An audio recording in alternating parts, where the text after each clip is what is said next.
Hey everybody, thank you guys for checking out my channel. I have something a little bit special for you guys today, something a little bit different. This here is a 1996 Ford Explorer lower intake manifold. From 96 all the way up until like 2001, a 5-liter was available in the Explorer, and they all came with a setup similar to this. This one here is one of the early years because as you can see, it still has the prohibitions for smog, this hole right here. And if you look at runner number 5, you can still see the bong where you can drill and install the air temperature sensor in. Later units do not have either one of those things. That's only important, of course, if you live in a place where smog inspections are required. So what are we gonna do today is we're gonna do a home cleanup and port job on this manifold. Very first thing we're gonna do is we're gonna use Google, and we're gonna go and try to do a search to see if we can find out what each one of these runners flows in stock form. That's very important. Alright, so I wasn't able to find the exact flow numbers for an Explorer intake, but I did find the next best thing, and that was the stock flow numbers for a Gt40 tubular manifold. That intake is similar to this one, but it flows slightly better, so the numbers may be a little bit off. The numbers that you see here are actually with the upper intake attached. So let's go through them. So according to Google, cylinder number 1, runner number 1 flows a total of 211 CFMs. Runner number 2, 216. Runner number 3, 217. Runner number 4, 217. And on the other side of the engine, runner number 5, 214. Runner number 6, 225, runner number 7, 222, and runner number 8, 229 CFMs. Alright, so now that we have that information, we can establish which runners are going to require the majority of our attention. So you can already tell runners 6, 7, and 8 are our top performers. 2, 3, and 4 follow closely, but runners number 1 and 5, they lag significantly behind. The performance difference between runner 1 and 8 is about 18 CFM, and that's a considerable amount. That's why our main objective here is going to be to try to close the performance gap between the worst flowing runners and the best one. What I'll be doing next is I'm going to go ahead and scribe the ports on the intake manifold. Okay, so fairly simple process. You find the head side on the gasket and you flip that towards you, and then you lay this over the manifold surface. If you're lucky enough to still have remnants of the old gasket, you can use that as a guide to match where this gasket is going to sit once it is installed. Or you can also use the intake manifold bolts and place them in the gasket to hold it in place for you. I'm lucky enough that there's still remnants of the old gasket there, so I will be using those as a guide. And once you have your gasket in the general location, you grab your Sharpie and you just color the area that is exposed, and then you move on to the next port. Same idea.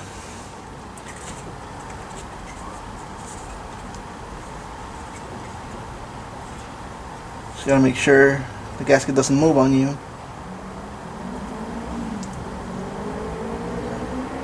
There we go.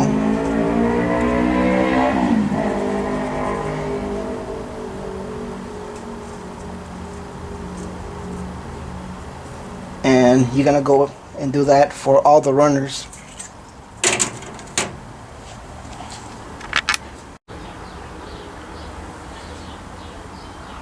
Alright, so once all the ports have been scribed, you should end up with something that looks like this. Keep in mind, if you're using a bigger gasket, you're going to end up with a bigger area marked by the Sharpie. In this case, since I am using the E7 gaskets, there's not a lot of material that needs to be removed to gasket match the intake. Before we start grinding anything, I want you guys to notice something. Runner number 8 here is basically a straight shot down into the head. So there's no bends or obstructions in this port. And that's why it flows as well as it does. In comparison, if you look at runner number 1, which is the worst flowing runner, you'll notice that this runner is in the shape of an S.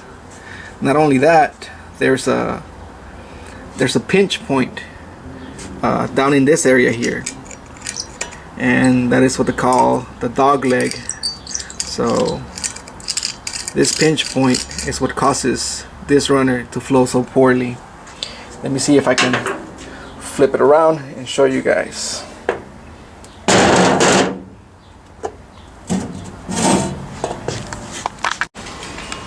Okay, so the best way to address that problem is to move this wall here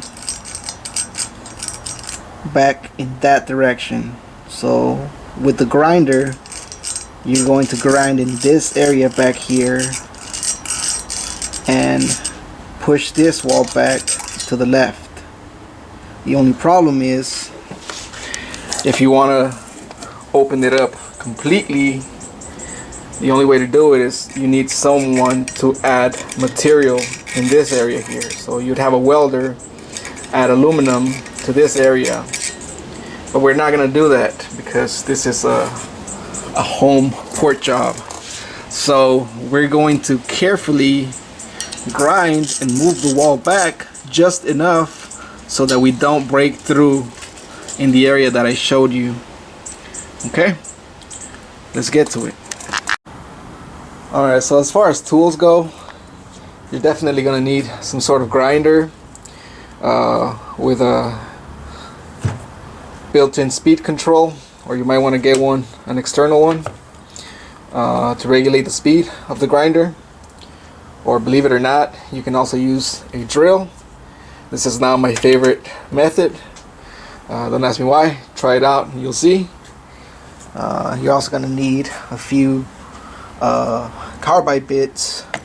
Some are made for aluminum, some for cast iron, but you can also use an aluminum. And maybe some grinding stones, and if you're fancy, some cartridge rolls, but we're not fancy here, so we might not be even using those. And once you have that, you may also get some WD-40 and you can get started. We're about to get started here. Alright, this is runner number 1, and we're going to be focused on digging in this area right here. So right where the turn starts, we're going to be pushing that way. We're going to push the wall as far as possible without breaking into the other side. So we're going to go back and forth with the carbide bit and dig a trench in there.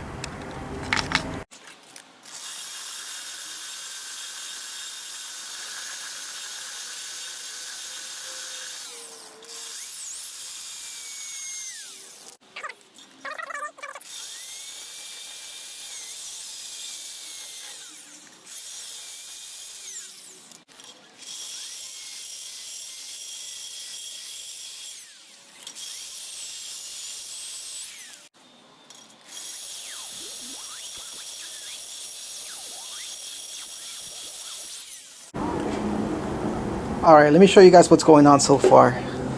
This is stuff that you can't really show with the grinder on the way, but like I was telling you guys, I was going to move that wall back and dig a trench. So what I did is I started back in the area where the pinch begins, so where the bend starts, back here, and I was going back and forth there with the grinder, just focused on this area. I wasn't bringing it back all the way out here. I was just focused on this area. Once it went back far enough that I felt comfortable that it wouldn't break through, I stopped, and then I started bringing it out, all the way out towards the gasket area. So now you can see that it's pretty close to the line where the gasket ends, and the wall has been pushed back enough that I feel comfortable that I'm probably not going to break through. Next up, I'm going to begin digging another trench in this area here. So I'm going to be moving this wall back. So I'm going to focus just on this area here. I'm not going to start trying to blend anything in or anything like that. I'm just going to grind another trench here. I'm going to start and show you guys what it's going to look afterwards.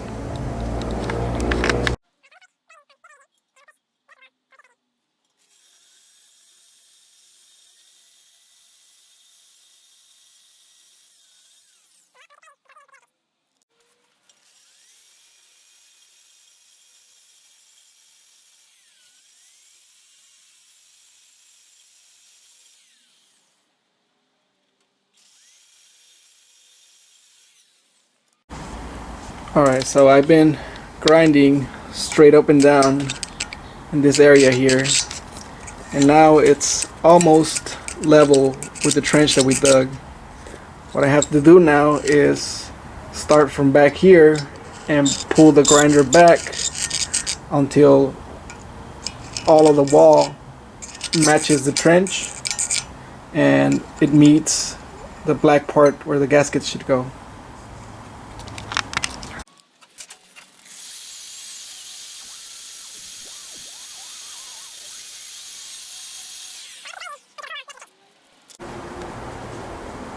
Okay guys, so this is what we've done so far.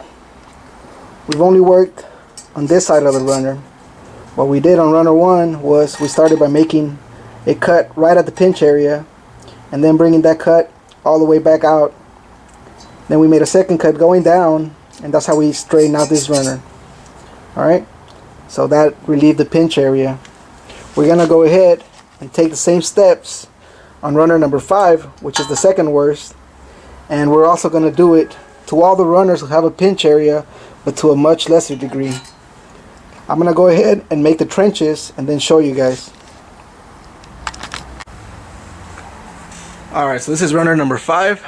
I'm going to try to show you guys what I mean by digging the trench or making the first cut. We're going to go ahead and start.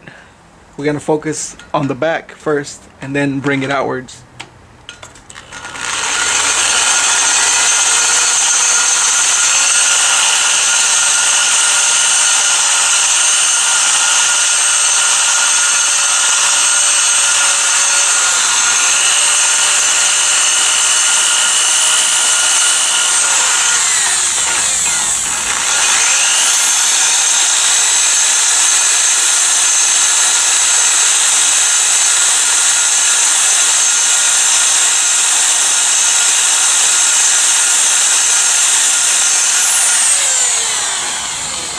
Alright, so as far as your cut goes, that's how far you'll be moving back the wall in the end.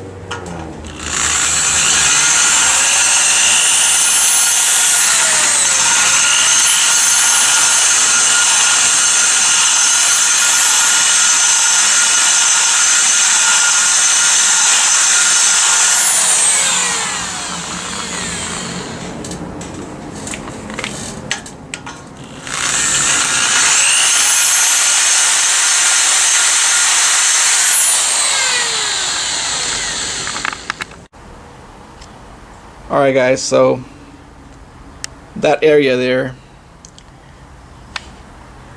is where you just saw me digging. So I was going back and forth with the grinder until I dug this little trench here. Next up, I'm going to be bringing this out.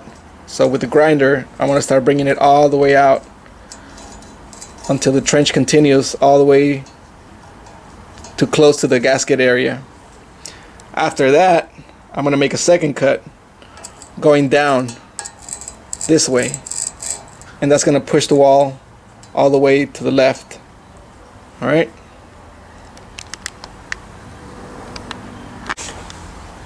Okay guys, so this is pretty much the first cut. So started out back here, and we dug a trench all the way out to the gasket surface. Next up, we're going to be cutting from back here down until the rest of the wall matches with the trench. So we're going to be grinding all of this area out here.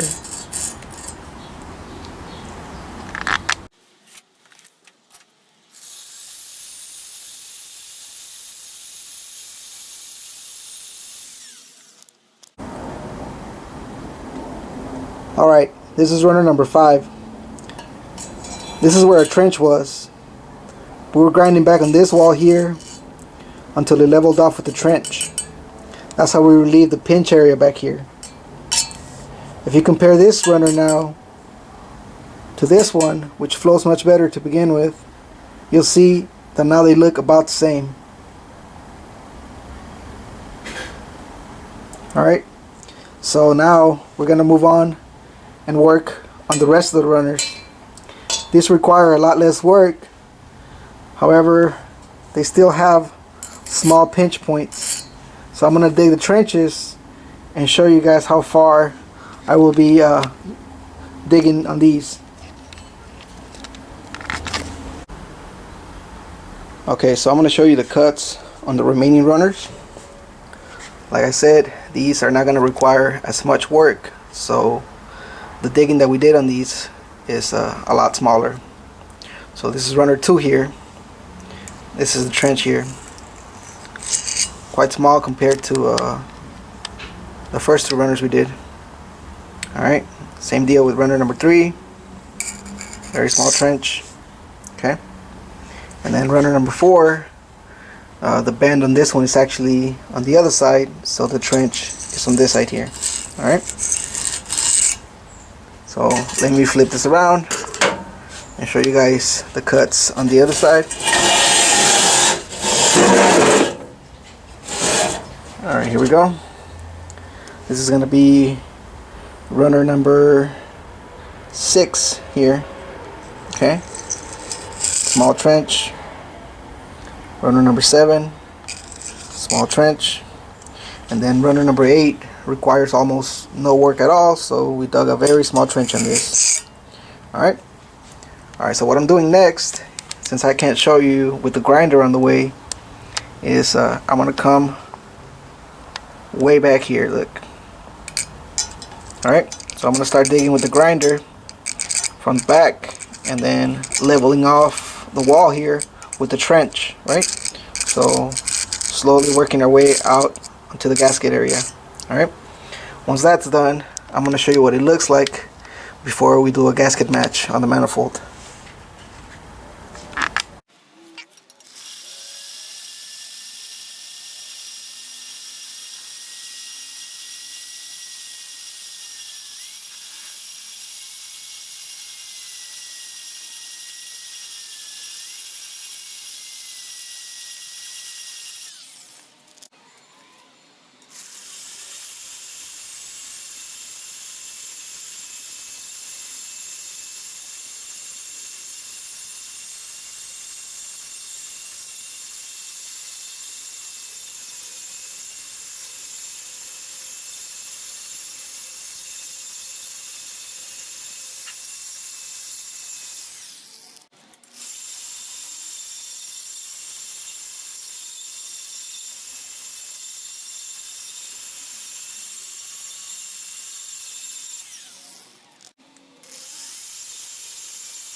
Alright, so we're pretty much done blending out the trenches on all of the runners, and that's what the majority of the work in your average port job is going to consist of. Alright, so you can see there that pretty much the walls have been pushed back to where the trench was.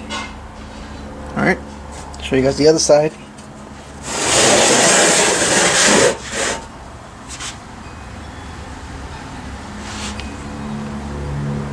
Alright, so what I'm going to do next is going to make this manifold look a little bit unrecognizable.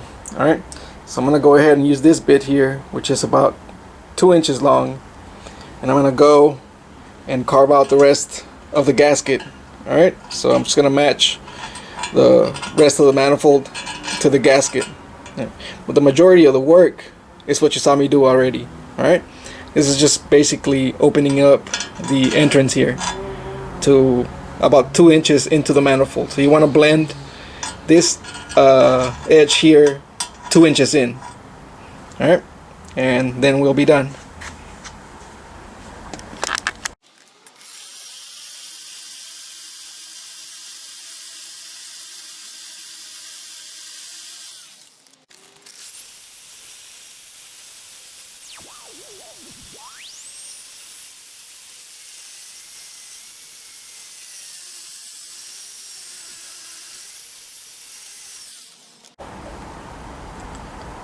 Alright guys, so I'm pretty much done with the job here, and I wanted to show you guys the end result.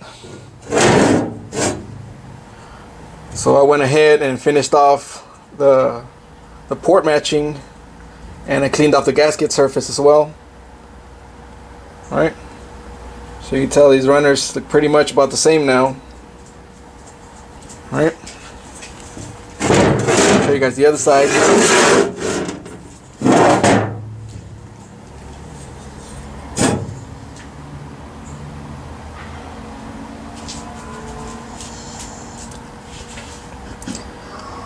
Alright, so my hope is that you guys will find this video useful or informational enough to get inspired to try something like this at home.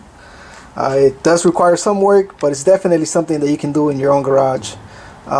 If you guys found this video useful or informational, like I said, consider leaving a like, a comment, or maybe even subscribing to my channel.